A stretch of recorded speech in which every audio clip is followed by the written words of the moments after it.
সুপ্রিয় অষ্টম শ্রেণীর শিক্ষার্থীরা, আশা করি তোমরা সকলেই বেশ ভালো আছো। আজকের ভিডিওতে আমি তোমাদের গণিত বইয়ের অনুশীলনী 2.1-এর 9 এবং 10 এই দুইটা অঙ্কের সমাধান করব। তো প্রথমেই দেখো 9 নাম্বার প্রশ্নে কি আছে।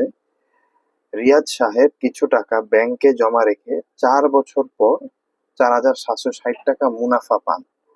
ব্যাংকের বার্ষিক মুনাফার হার 8 টাকা 50 পয়সা হলে বা 8.50 টাকা হলে তিনি ব্যাংকে কত টাকা জমা রেখেছিলেন। অর্থাৎ এখানে আমার আসল টাকা বের করতে হবে।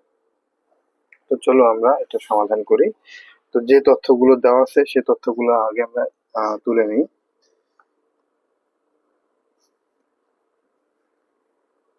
দেয়া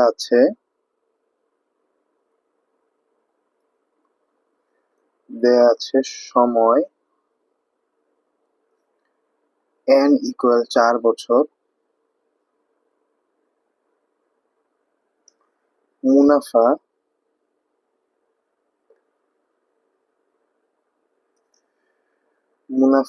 i, মুনাফাকে i দ্বারা প্রকাশ করা হয়, সময়কে কিন্তু n দ্বারা প্রকাশ করা হয় এবং মুনাফাকে i দ্বারা প্রকাশ করা হয়। এর আগের ভিডিওতে আমি এগুলো বুঝিয়েছিলাম। মুনাফা i = 4,760 টাকা।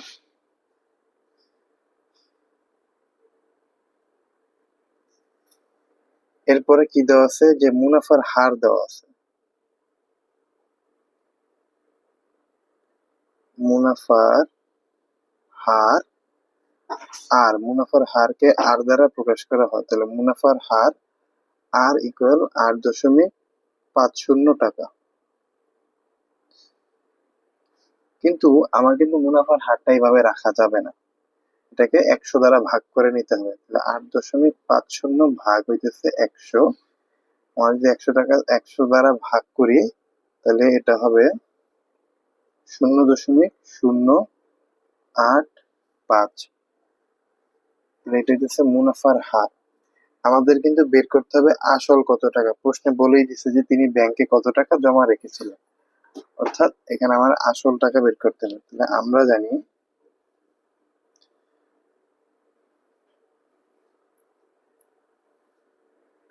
জানি মুনাফার সূত্র কি, i = PRN অথবা PNR, যেভাবেই লেখো হবে। তাহলে আমার বের করতে হবে কিন্তু শুধুমাত্র পি, আমার বের করতে হবে পি। তাহলে এই RN টা পি এর সাথে কিন্তু গুণ অবস্থায় আছে। তাহলে আমি যেহেতু RN টা গুণ অবস্থায় আছে, তাহলে পক্ষান্তর করে এই পাশে নিয়ে আসলে RN টা i এর নিচে চলে আসবে। RN মানে i / RN = P। সুতরাং লিখতে পারি P = i / RN। এখন আমি মান বসাই দিই। i এর মান অর্থাৎ মুনাফা ছিল 4,760 টাকা, 4,760, এবং আর এর মান দাও, আর কিন্তু বের করছি কত, 0.085। তো 0.085 গুণ n ছিল 4 বছর, অর্থাৎ 4 দ্বারা আমি এখানে গুণ করে দিই। এখন এই টোটালটা যদি তুমি ক্যালকুলেটরে উঠাও তাহলে কিন্তু এটার মান আসবে 14,000 টাকা।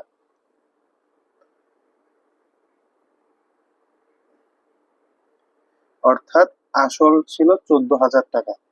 এটাই হচ্ছে 9 নম্বর অঙ্কের সমাধান। তো আশা করি তোমরা 9 নম্বর অঙ্কটা বুঝতে পারছো। খুবই সহজ একটা সমাধান ছিল।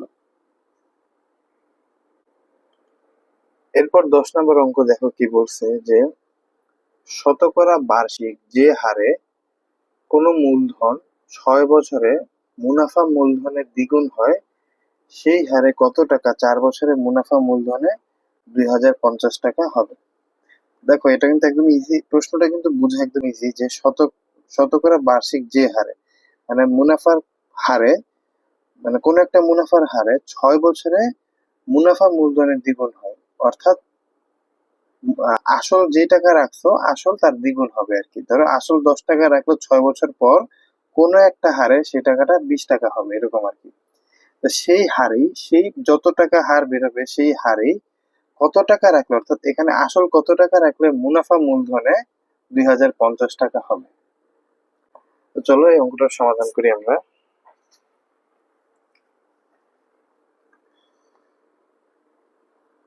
তাহলে আমাদের তো কোনো তথ্যই দেওয়া নেই এরকম ভাবে, তাহলে আমরা মূলধনটাকে ধরে নিই, বা আসলটা যেটা মূলধন বা আসল একই কথা, সেটাকে আমরা ধরে নিই। ধরি মূলধন পি টাকা।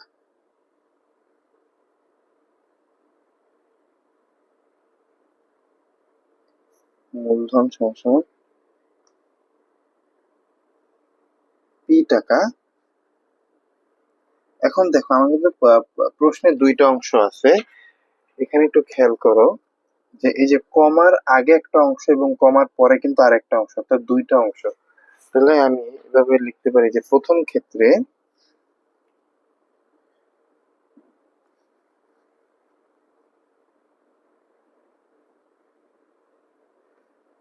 ক্ষেত্রে সময় সময় 6 বছর দেওয়া আছে, কিন্তু না, প্রশ্নটা খেয়াল করলেই বুঝে যাবে। সময় 6 বছর, সুতরাং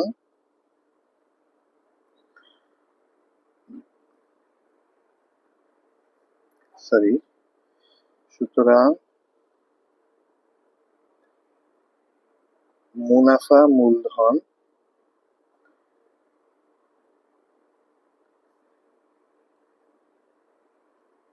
2p টাকা। প্রশ্ন কিন্তু তাই বলছে যে দ্বিগুণ হবে। তাহলে আহ মুনাফা মূলধন দ্বিগুণ হবে একটা কোনো একটা হারে। তাহলে মুনাফা মূলধন 2p টাকা। তাহলে আমি এখান থেকে শুধু মুনাফাটা বের করতে পারি না? দেখো, মুনাফা মূলধন থেকে যদি মূলধনটা বিয়োগ করে দিই, তাহলে তো আমার মুনাফা বেরাবে। তাহলে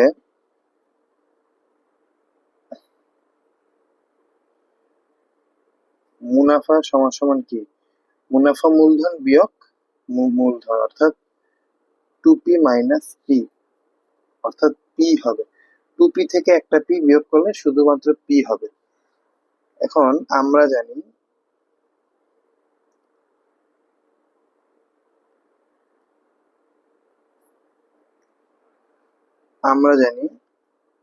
I is equal P R N, বা এখান থেকে কিন্তু আমরা সরাসরি আর ইকুয়াল লিখতে পারি, R equal I divided by P N. দেখো, আর পি আর এন আর এর সাথে গুণ আকারে আসছে, তাহলে এই পাশে চলে গেলে ভাগ হয়ে যেত। আমি একবারে সরাসরি R equal I divided by P N লিখে ফেলছি। তো আশা করি তোমরা এটা বুঝতে পারছো। তাহলে আমরা এই লাইনটা থেকে এভাবে বলতে পারি না যে সুতরাং মুনাফার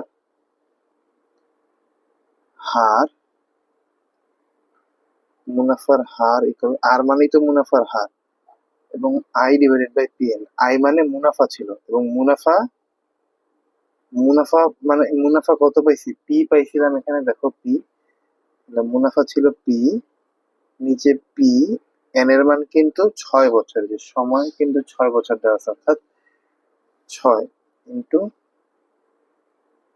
6, অর্থাৎ পি আর পি কাটাকাটি যায়, কাটাকাটি কি নিচে থাকে 6 এবং উপরে থাকে 1, অর্থাৎ 6/1 টাকা।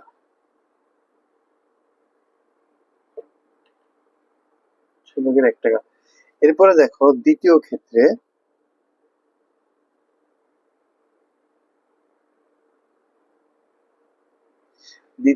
কি, যেটা কমার পরবর্তী অংশ ছিল, কমার পরবর্তী অংশে দেখো কি বলছে, আরেকবার একটু খেয়াল করো যে সেই হারে মানে সেই হারে, অর্থাৎ যে হারটা বের হয়েছে আমার, অর্থাৎ 6/1 টাকা যে বের হলো, সেই হারে কত টাকা 4 বছরের মুনাফা মূলধনে 2050 টাকা হবে।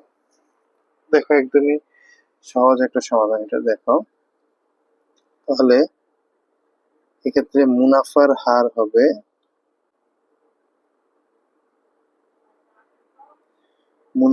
হার কত? আর ইকুয়াল 6/1 টাকা। সময় 4 বছর দেওয়া ছিল প্রশ্নের, সময় এন ইকুয়াল 4 বছর, আর মুনাফা মূলধন দেওয়া আছে মুনাফা মূলধন বা মুনাফা আসল একই কথা। মুনাফা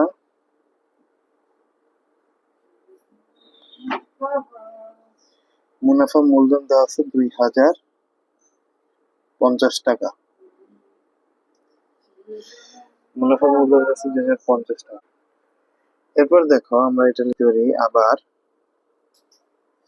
যেহেতু মুনাফা মূলধন 2050 টাকা দেওয়া ছিল, তাহলে আমি এই সূত্রটা লিখতে পারি না। আবার আমরা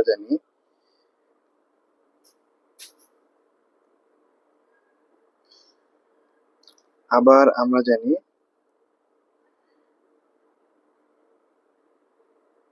মূলধন প্লাস মুনাফা। মূলধন প্লাস মুনাফা মানে দুইটাকে যদি একসাথে করি আমরা মুনাফা মূলধন পাবো।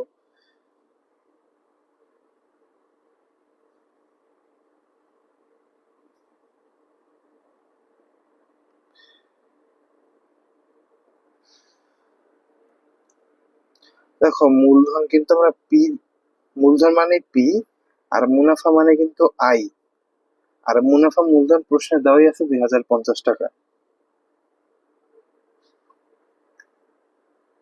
তাহলে পিটা পি রাখলাম, আর আই কে আমরা লিখতে পারি পি আর এন সমান সমান 2050।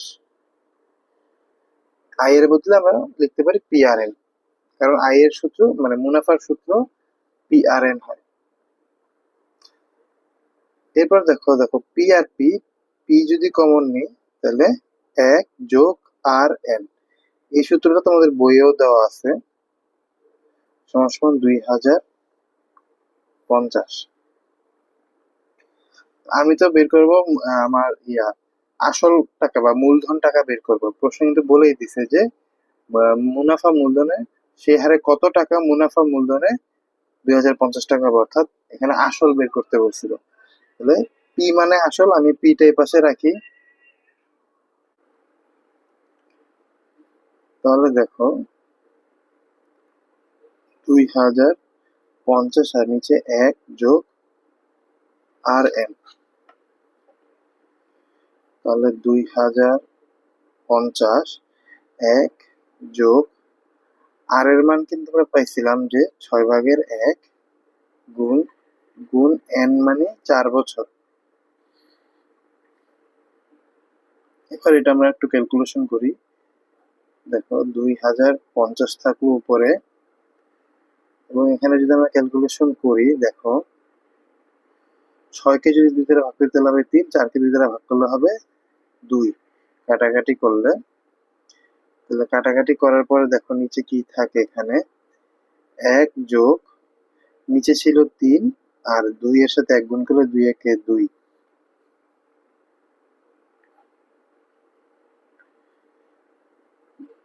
2050 আর নিচে, তাহলে এটা নিচে মনে মনে 1 আছে, 3 আর 1 এর লসাগু 3। 3কে 1 দ্বারা ভাগ করলে হয় 3, 3 এর সাথে 1 গুণ করলে হবে 3, যোগ 3কে 3 দ্বারা ভাগ করলে হবে 1, 1 এর সাথে 2 গুণ করলে হবে 2। ভগ্নাংশের যোগ করলাম এখানে আমি। 2050 আর এখানে থাকলো উপরে 5 আর 3। দেখো এরকম যদি থাকে তাহলে একদম নিচে যে সংখ্যাটা থাকবে সেটা কিন্তু একদম উপরে উপরে গিয়ে গুণ হয়ে যায়। তাহলে 2050 গুণ 3 নিচে হইল 5। 2050কে যদি শুধু 5 দ্বারা ভাগ করি তাহলে হবে 410। 410-এর সাথে যদি আমরা 3 গুণ করি তাহলে কিন্তু 1230 হবে। 1230 টাকা। সুতরাং পি ইকুয়াল 1230 টাকা। অর্থাৎ এই এত টাকা মুনাফা মূলধনে 2050 টাকা হবে। এত টাকা রাখলে, যদি ব্যাংকে আমি 1230 টাকা রাখতাম তাহলে মুনাফা মূলধনে সেটা 2250 টাকা, সরি 2050 টাকা হইতো প্রশ্ন অনুযায়ী। তো এটাই হইতেছে 10 নম্বর অঙ্কের সমাধান। তো আশা করি তোমরা 9, 10 এই দুইটা অঙ্কেরই সমাধান বুঝতে পারছো।